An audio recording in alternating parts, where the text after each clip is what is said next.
Welcome to the new episode of She Gets It Done. Make sure to hit subscribe, comment, or like. We hope you love this week's episode. Enjoy! So, welcome to episode 3 of She Gets It Done. And today we're talking about if your dog is just not that into you and if you need to play a bit more hard to get. So, let's dive into it. So the whole your dog is not that into you, I got that idea from you, Laura. Yeah. And this is old. Like, we talked about this a few years ago, and I think I was supposed to write a blog post about this all this time, and it still hasn't happened. So we'll do a podcast instead, and then maybe I'll make it into a blog later on, and repurpose it. But yeah, what does that really mean? Your dog is not that into you. Do you want to kick it off, or you want me to do it? Yeah, so this is a conversation we've had so many times because I don't know if you guys are aware, but Sana and I, we voice clip a lot when we're driving between clients, and so we like to talk about things we see and things that are recurrent. And so this one, yeah, it comes back quite a lot, and yeah, it's about sometimes when we get to clients and people are like, oh, I don't know why my dog is not listening to me right now. The first thing that comes to mind is that you're just talking to your dog all the time. So I don't know how to introduce that, but yeah, that's how it comes from, the idea that, why is your dog ignoring you? Yeah, because he has access to you all the time. Like, you're just calling them and talking to them.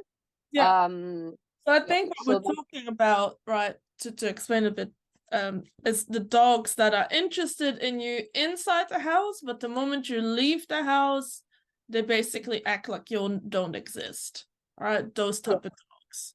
And what happens in the dog training world is that you get thrown the word engagement at you all the time. So if your dog doesn't pay attention to you, what will your dog trainer say? Needs more engagement, right? But what is engagement, and why are you not getting it outside of the house, even though your dog is engaged with you inside the house? I feel like, yeah, we talked about it just before we pressed the record button. It's such a hype word at the moment, engagement. Everyone wants the engagement with the dogs. And I actually went to a dog training school once where I did a little bit of shadowing in my early days. And there was a puppy school, I think, a group class, and one of the dog owners was struggling with their dog. The dog was like, oh, everything else is more interesting. And instead of telling the owner what to do, the trainer in charge just said, engage your dog more, about 4 times in a row. And I was just like, but how is that helping? So I'm not going to say who that was and all that. I mean, we don't need to hate on other also, trainers. But if you're a dog owner, what does and that mean? you hear the word engagement and you haven't studied dog behavior, or you're not that like obsessed with dog training like we are. To me, like, when I try to think as a regular person and I hear engagement, to me it's like, oh, call your dog's name. Ring on it. Right? That's the first thing that comes to mind. Engagement. Dog, engage with me, and like, that's what I'm doing to engage with my dog, is I'm gonna repeat my dog's name 6 times in a row, and that's gonna engage it to me. Exactly. And I think what happens is, because that is the concept of engagement to a lot of people, it turns into you are begging your dog for attention. And the more you beg your dog for attention, the less your dog is interested in you. And that's where this whole saying comes from, right? Like, when you're in high school and you really like this person, you got a crush on someone, and you're doing literally everything to get their attention. And the more attention you give them, the less they are into you. And then what's the advice they always give in the High School Music? Not the High School Music called school. Oh my God. In the high school movies, you have to play a bit of hard to get. And then suddenly they want your attention. So we need to apply that a little bit into dog training too. So how Yes. do that?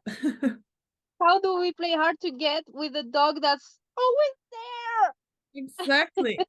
Maybe we need to first highlight how did we get to that point of that your dog is just not that into you, right? Because we're trying all these things that are achieving the opposite. So what are those things that you're doing that you think might be good, but are actually doing the opposite of what you want?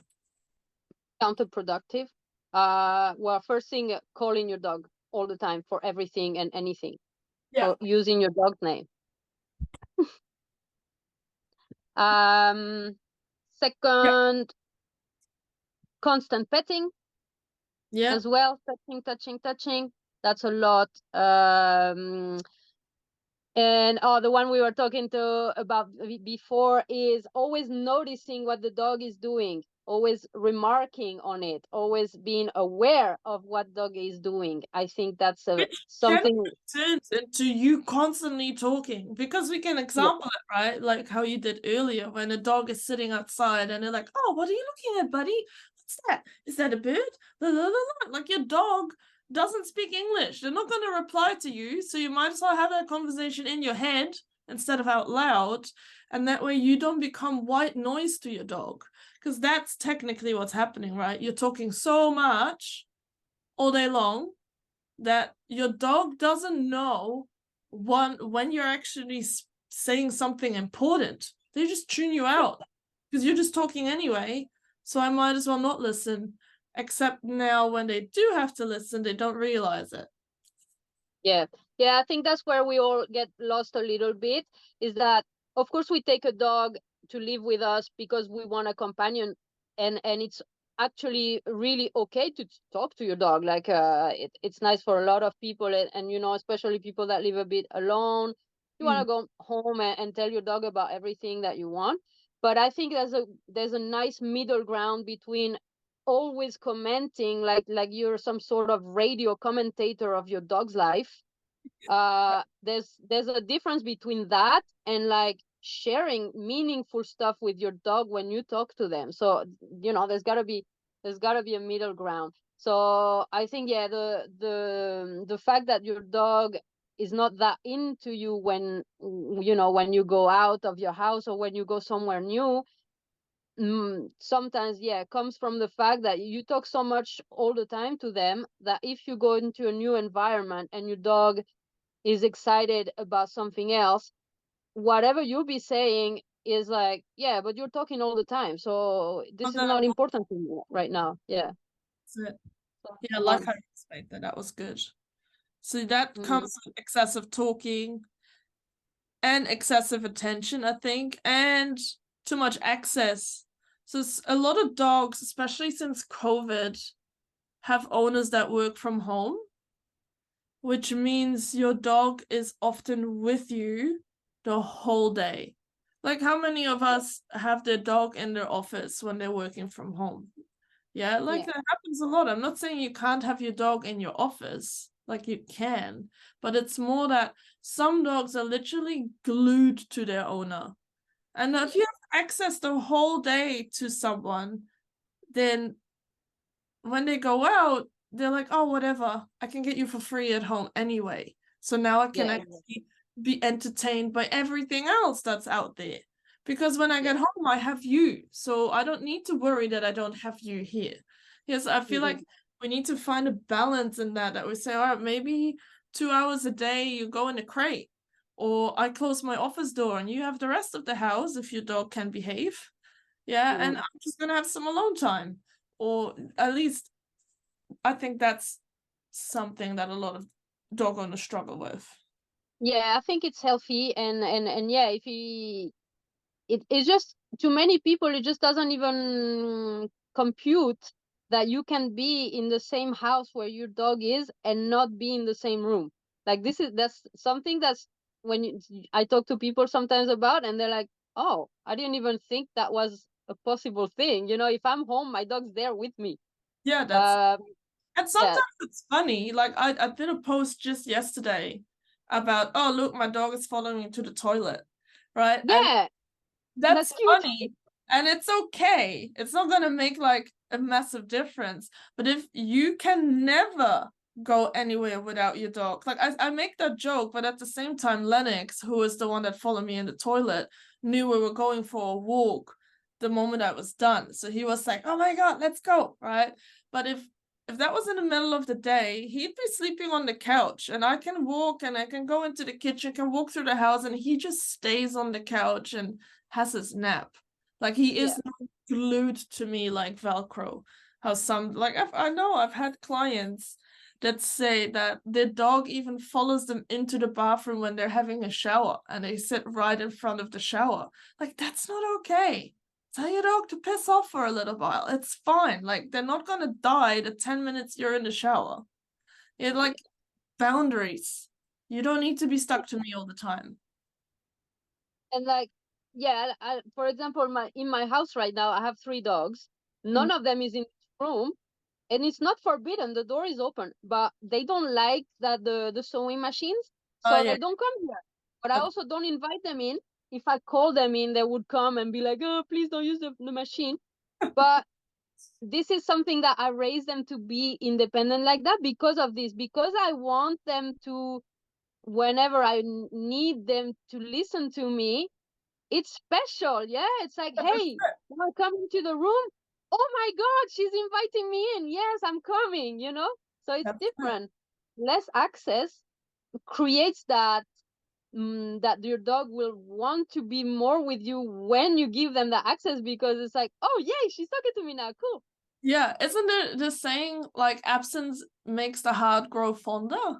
And we use it with humans usually, right? So if you're in a long-term relationship and your partner goes away for 3 days, which my partner just did actually, and he's just back yesterday, right? Then when they come back, you're like, oh my God, you're back, and you want to hang out and you want to do something. Whereas if you're just with each other all day, every day for a whole year, at some point you're like, oh, yeah, I've seen your face enough. I love you, but I need a break. You start taking them for granted. Exactly. It's like, I just want some me time, you know? And Right. this might be your dog too. Oh my God, I Yeah. just reflect on that. Maybe your dog just wants some me time. And that's why they're not engaged with you when they're out in the forest doing their own thing. So that's something to consider. I wanted to go back for a second to what you said at the beginning, over recalling and name use. Are you able to explain that a bit more? Yeah, so this is something, so when I was doing dog walking, I did a lot of group walks, so lots of dogs off leash at the same time. And the thing that I always try to do is to last the longest possible time without calling anybody. So I would go into a park with 4, 5, 6 dogs, and my little personal little goal was to, all right, let's do something together with these dogs without me needing to calling them to me. And that was my challenge. And I did this challenge to myself because I have seen the way other people would walk their dogs would be, they would come into the park, free the dog, and then the dog will start running, and within 1 second, and I shit you not, it's 1 second, I'm not exaggerating, the person starts calling the dog. So the dog bolts out, whoa, I'm in the park. Of course it goes really far, within 1 second is super far. So the owner starts getting worried, so they start calling, Fido, Fido, Fido. And then if you start observing, the whole walk of that dog will be, hey, hey, come back, oi, hey, hey. And so that's where the white noise comes back again, because it's like, now the walk of this dog is, I get out of the car and all I hear is my name, my name, my name, my name, my name, which I don't give a shit anymore because I want to see the other dogs and the flowers and whatever. So this is why, yeah, I think overusing name and recall the minute you get into the park, it's like you're just ruining it right from the start. Like, Yeah. save that one for a If nice moment. Exactly. If you're that unsure that your dog is gonna gap it, put a long line on him. And that way Yeah. you know that your dog has some freedom. You don't have to call them that often. I actually do say that in my recall class as well. Like, call your dog maybe 3 or 5 times max Yeah. in 5 minutes, and then have 5 minutes of no recall, and then repeat that again.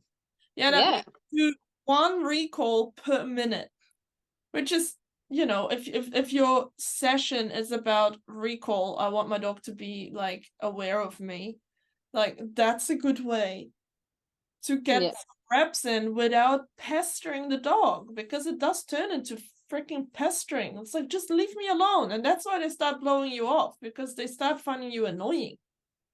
And also because this type of constant recalling, constant use of the name be becomes meaningless because there's actually no consequence for not doing anything about that. So the dog's gonna hear their name, but nothing gets done because it's already like 100 meters away anyway. Yeah, So there's no consequence for not coming back. I hear my name 10 times anyway, so why should I come the second time or the first time? It's just I'm gonna hear it the whole time anyway. This is how my walk goes. it's, So yeah, so that again, that it turned into white noise again, yeah, right? It's again. like, I mean, And it also, I think it kills the fact that, so when you start calling your dog repeatedly, I think it also it also projects insecurity. mm, yeah, And like, so on top of that white noise that you're making that your dog's not really like caring about, mm, you're also like emanating an energy of someone that doesn't know what's going on, like, and yeah, I don't like to go into the whole leadership, be a leader, but that's you exactly have what to be like one. you're not doing right now. You are like this weird thing making lots of noise that doesn't know what's going on in the park. So why would your dog be like, oh yeah, she needs something? Nah, because all they hear is like, come, come, come, come. Yeah. Yeah. So I think Yeah, so a really you good lose one for authority. that, yeah, I really like that you brought that up, because I think a really good one to swap that around is if you put your dog on a long line, they can do their own thing. You don't have to call them. You don't have to worry that they run off. And then you flip it on them where you don't call them, but if they come back to you from their choice, you reward them for it. Oh yeah. Yeah, like your dog is like sniffing the bushes and doing all that, and then they turn around, they look at you, and they're like, "Oh shit, you're here too!" And then you're like, "Yes, I'm here. Come and get a Yes, reward for that." And then what you'll def- find is that your dog naturally starts checking in with you, because they're like, "Oh, we're here together, and you're not pestering me the whole time. So maybe I should listen when you do call me." Yeah, so I really like that you brought that up about yeah, leadership and overcalling, because that is, your dog is just sick of hearing your voice, which sounds, yeah, and but it yeah, is. it becomes so meaningless. And it's like, what the walk for a dog that gets called a lot, Hmm, they're so disconnected to their owners that yeah, that they start thinking that the walk is me running around checking out everything, and hmm, then eventually my owner catches me somehow.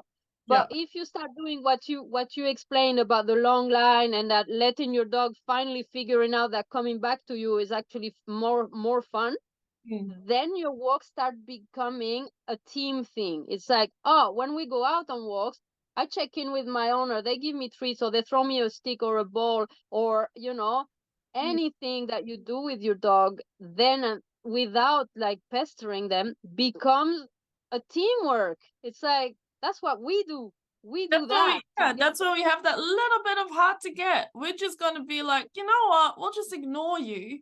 But once you give me attention, you get some from us. You know that instead of Exactly. you begging for the attention, your dog going like, "Meh," it's like, no, this is how you can be more part of us as a team. Yeah, Exactly. definitely. You want to be a team, but that does mean you just need to not go too fast.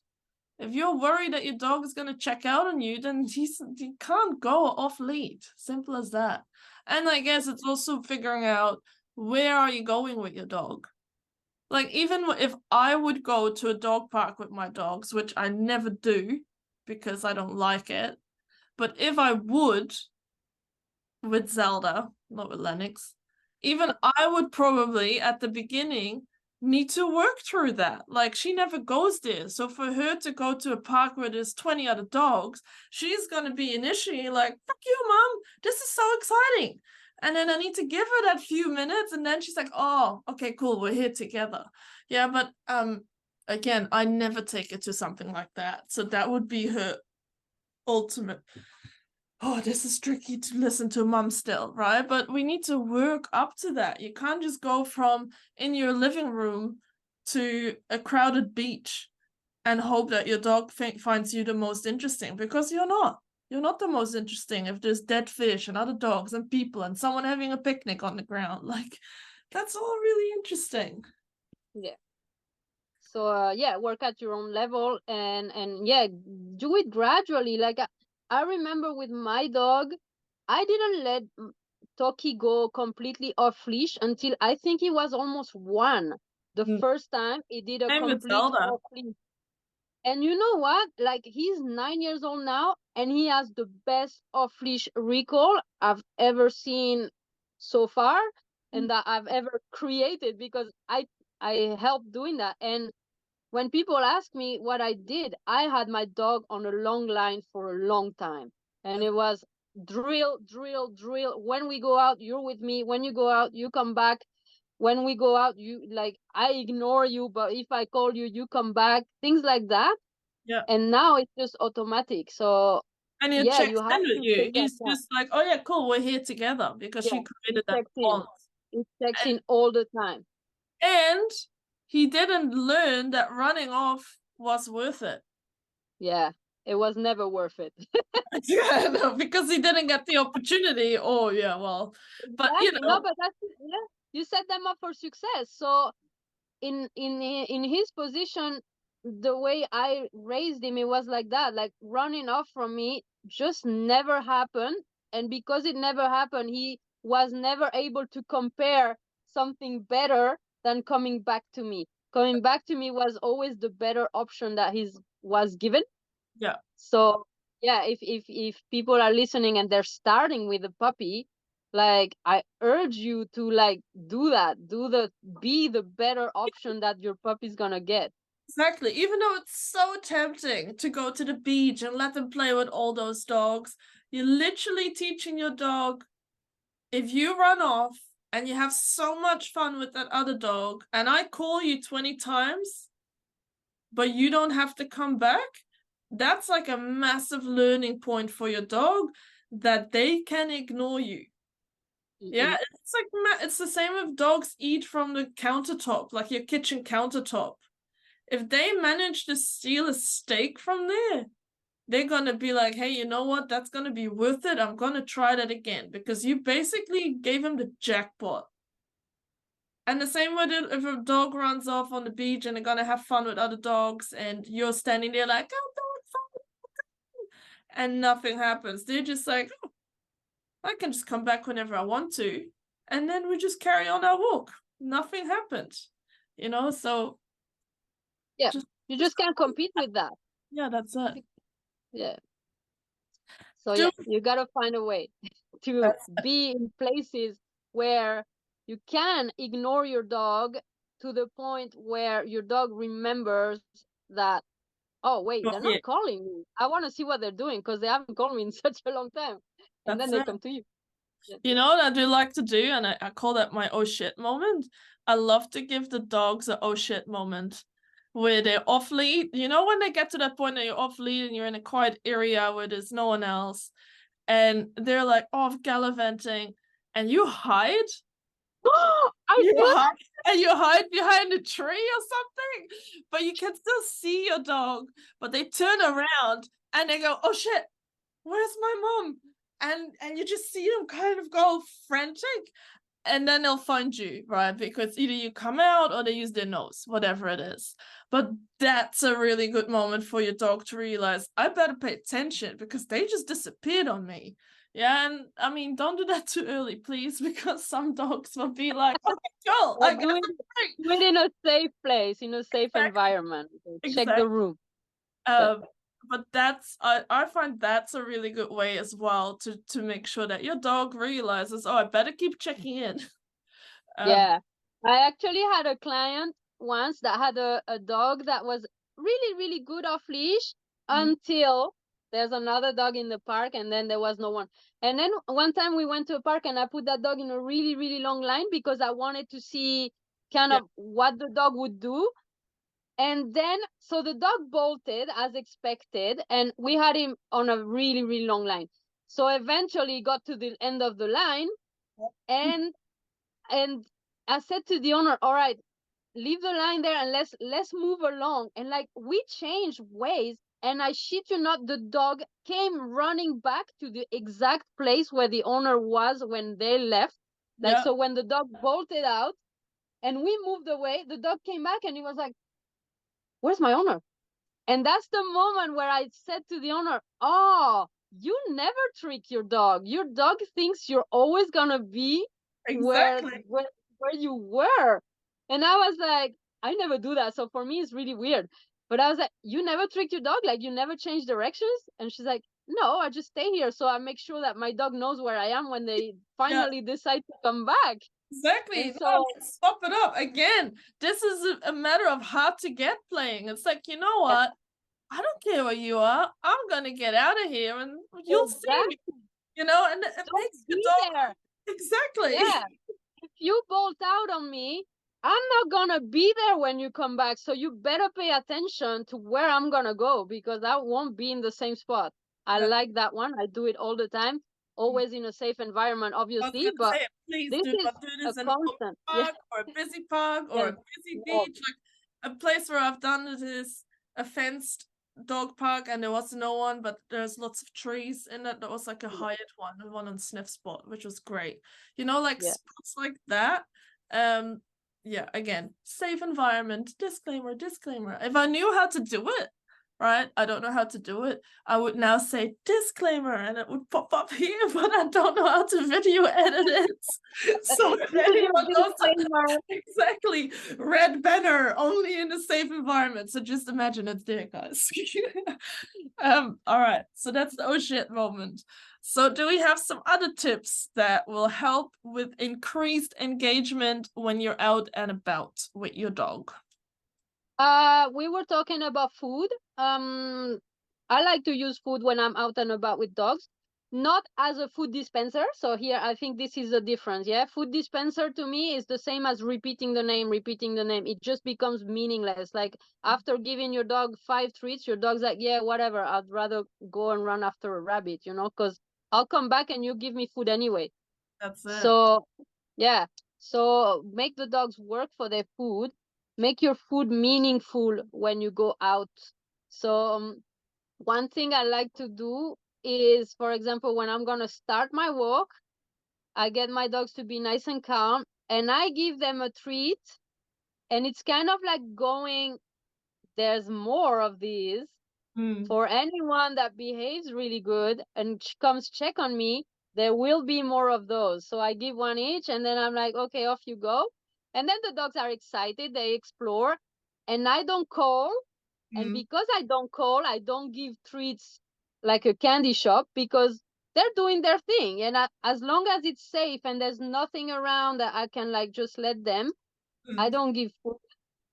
If they come, I will give some, but not all the time. It's not a constant from me. Yeah, And then after that, if you guys, anyone checks my Instagram, you see that I do a lot of these photos where all the dogs are like dropping and posing. yeah, This is my work for food right. moment. Exactly. So during every walk that I do, there is a moment where I sort of get the dogs to work together. They all have to sit and drop next to each other, which sometimes is not as easy as it seems. And Mm, for that exercise, I give food. So yeah, that's the earning point. And then after that, I'll let them run. But yeah, I use that food for meaningful excellent. interaction. Yeah, and that's like you can easily change that up. Instead of putting all your dog's kibble in their food bowl, you could say, all right, I put half of the kibble in the bowl and the other half is going on a walk with me. and my dog has to work for that. So I'm more relevant to my dog. And it could be a sit, it could be a touch, it could be a high five, it could be a, all right, let's walk loose lead for a bit. It could be a recall. It doesn't have to all be sits and downs and boring shit. It can be whatever you want. You want to teach a dog a spin? All right, teach him a spin on a walk, right? But it's about that your dog learns, oh, I need to interact with my owner, and that's how I get more food, right? That's how you become more meaningful to your dog, and you have meaningful interactions instead of just, yeah, being a treat dispenser. Yeah, exactly. And like, because we always associate food rewards with coming back from the recall, and when new owners start walking the dogs, that's when they reward the dog, that's when they use the treat. And I fear like that just becomes that the treat dispenser thing, like the dog comes, gets food, goes back out. Yeah, So that's if I try to front finish because of that. Because I want the dog to come right into the owner, and then you can have a sit, or you can grab their collar, or they have to stay, and then they can have a food reward until they are released. Then they can go back doing what they want to do. Because that what you just said, that happens quite a bit. Like a dog runs in, gets a treat, runs straight off. It's like, well, I'm not out here handing free food, you know, like, yeah, I agree with you there. yeah. And I think, and it just becomes that. It's like, oh, I get food when I come back and then I go out. But I like to really build what you were saying, like using that food during the walk, but to do other stuff, not just to reward a recall. So, for example, I like to make my dogs climb on things. That's like, I this love is the thing. That's the thing we do. Like, so we will be in a park and I see a big rock and I'm like, okay, up, up, up, up. And like the first dog will come up and he gets a reward because yeah, you were the first one. And then the other dog's gonna be like, oh, I want a reward too. He climbs on the rock. Now I have two dogs on the rock. I give them food for that. And then we keep walking. And so that's when I like to teach the dogs that doing things with me or for me, it doesn't matter, but like doing things together that Yes. are sort of out of the just walking gives more food. So it's not just coming back. It's just like, oh, just do a drop, and then yeah, climbing on thing is like, it's really my thing. I love that. I just Which do is it all also the a time. great confidence builder. I love doing that as well. It's great. Yeah, yeah. Another one that I love to say, I've got that from the Monks of Newski book, and that's a 24-hour vow of silence, which is harder for you than for your dog. And it literally means you cannot speak to your dog for 24 hours. Not to say to bed, not to say food. You use your body language only. Like, your dog knows that when you bend down and pick up their food bowl, it's food time. You don't need to tell them, are you hungry? Is it dinner time? Like, they know. Yeah, so it's all about 24 hours. Say nothing to your dog. I can guarantee you, the moment you open your mouth, your dog will be listening. Because they're like, oh, Yeah. what's this about? I better be listening. Yeah. Again, And if you want. you know what that creates too, the not talking to your dog for a long time, it creates more awareness of what you're doing with your body. Very true. Because I think when we talk too much to our dogs all the time, like when we're always doing the commentating thing, like, hey, oh, so you're hungry, oh, so you want to sit here, so you want to go there, we're not aware of all the gesturing that we're doing and all the movements that we're doing. And I don't know if people are aware of this, but dogs are really good at observing like body. Yeah. So they look at our faces, they can see that we're smiling or frowning. They look at our hands, they look at the shoulder gait, yeah, they look at the way we stand. Do we stand here? Do we stand there? All of that, they pay really, really careful attention to all that. And so when we're talking to them all the time, like we will be moving, we will be like this, we will be like that, and all of that is like actual signs that we're sending to the dogs that mean nothing. It's like we're talking gibberish with our body.